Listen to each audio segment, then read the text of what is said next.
As global conflicts drive up oil prices and place increasing pressure on Timor-Leste's economy, RTTL World News speaks exclusively with political economist Fidelis Magalhães. As a former parliamentarian and senior government advisor to past President Taur Matarua, Mr. Magalhães draws on extensive political and economic experience. He warns of rising living costs and the urgent steps the government must take in response. Global oil prices have varied wildly since the conflict began in February and remain higher than before the conflict. What are the implications of fluctuating oil prices on the national economy? First, I think the increase of oil price will have an impact on consumer goods. So our basic needs, our daily necessities will face an increase in price. And the same goes with our food. So food prices are also expected to go up, which is driven primarily by the increase of oil price. In addition, I think considering that the Middle East exports most of its oil to Asia, to the Asian market, in this case to China, to Korea, and to the neighboring countries, the impact on goods for constructions, materials for constructions is also expected. So I think it is fair to expect that both the basic needs like food items and non-food items are going to be heavily impacted by this war. So the prices are going to be heavily impacted by this war. But I think there are also additional impacts that we haven't been able to consider. First, it has to do with our petroleum fund. With the petroleum fund, when you have, great that it was established for hardship and also for future generation.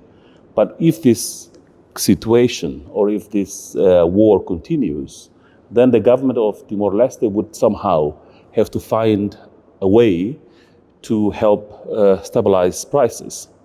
And what you can do is actually to go and to take more money out from the petroleum fund. Can the government do anything differently to become more resilient to issues like this in the future?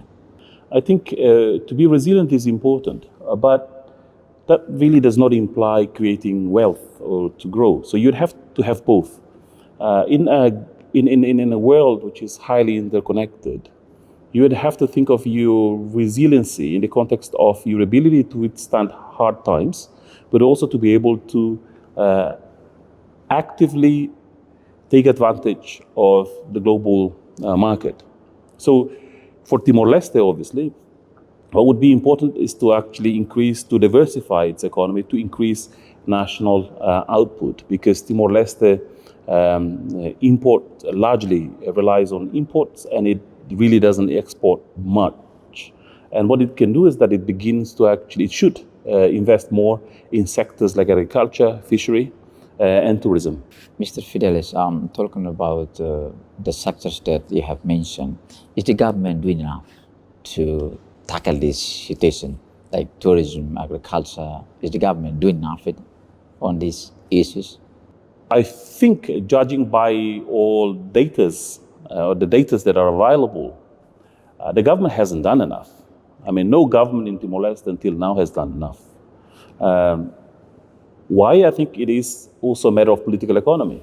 So there is a structural problem because we rely on the petroleum fund, we rely on our oil, and in any post-conflict situation where you have this windfall of oil, normally the path to diversify is very challenging and difficult. And however, I think there is still a hope, and I think the government can still act.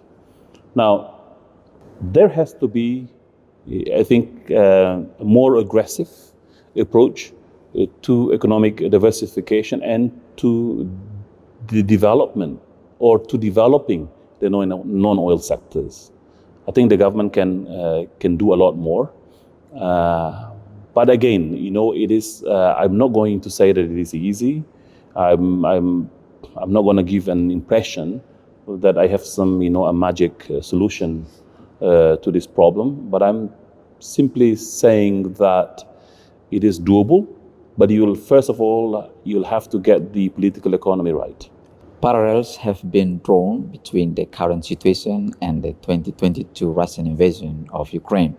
And how this conflict affect Timor-Leste, and what similarities or differences can you see? Well, I cannot comment on the Russian invasion without also addressing COVID-19, because the situation back then, I think at least since 2020, the situation that we went through was far worse. Far worse because back then, I think during COVID, you faced a situation where there was both supply side shock and demand side shock. So back then, I think, I'm not thinking, I'm sure, because it did happen. Back then, countries closed down markets. They imposed restrictions on exports. They forbade exports. So there were no, even if you had money, you couldn't really, have access to goods that you wanted to buy because countries forbade their firms to sell. Thank you for talking to RTTL. Oh, thank you. I hope I made sense. Thank you very much. Thank you.